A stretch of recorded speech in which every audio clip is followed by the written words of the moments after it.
破大家的福，大家也一起黑红哇！My husband Tan Teck Yeow is the second generation of the owner of this Taokwang Dragon Kiln, and I'm helping him to run the Dragon Kiln since 1980.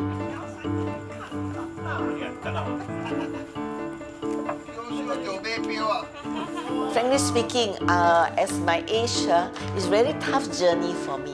I wanted to give up, but when I think about it, those clay artists who support me on this journey, they are not the owner of this kiln, but they move forward with me that as the same target to preserve this dragon kiln.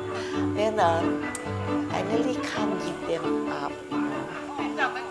Dragon kiln actually is a very traditional kiln for firing of the ceramics. They have the history more than 3,000 years. Is originally from China and is brought into Singapore by our ancestors, the immigrants. In the past, there could be more than 12 dragon kiln in this west side of Singapore. Taokwang Dragon Kiln is the only operating kiln still active for firing. 1, 2, 3, 4, Since late 90s, we opened up to small groups of the clay artists to try to fire the dragon kiln. Right now, we don't do firings very frequent. We only do 2 to 3 times a year as an artist platform to explore, experiment as a research base. I think that we have to preserve and to share the knowledge of this kiln. The effect is from my dragon kiln. Oh, good? No more.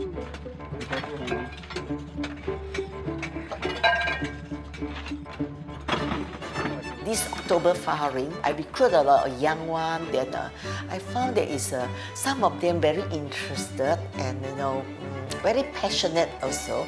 Then it's really a bonus for me that to pass it down my knowledge to them. We haven't really tried like wood firing, but like we love the effects. Like the ash glaze on the pot, and then all the different types of nicks and cracks that comes out with it. That's like unexpected, which is not as perfect as what an electric kiln may give you, but something that I like because like I'm a very wabi-sabi kind of guy.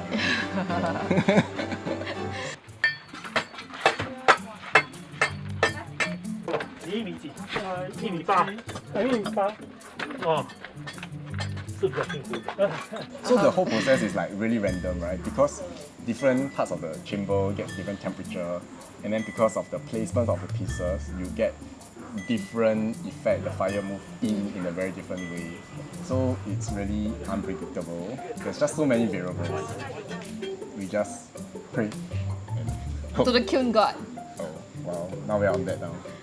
I've always been on that. What are you talking about? Kiln god.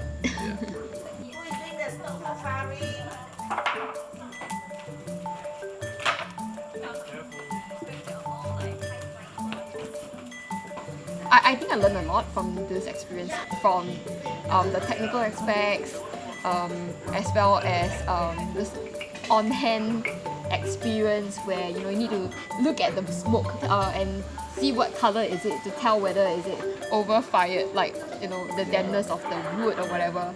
Yeah, and you don't get to experience this when you do like gas firing or electric firing. So yeah, so it's one of a kind experience. I just enjoy like burning stuff. It's like campfire. Yeah. But I guess it's also a significance of like progress, right? When you see the temperature goes up level by level until what you desire, right? It's like also that sense of accomplishment and being very involved in that process, or just being able to contribute to that process makes it very satisfying. And I think more importantly is like the people, the larger pottery community that is here and being very friendly, supportive. It's a kampung. Yeah, it's a kampung spirit. Yeah, and it's very enabling. You just don't feel tired. You just do. Yeah, and I like how people prepare food for us to fuel up, for the long shift. Yeah. Thank you all. Thank you, Wei Ning.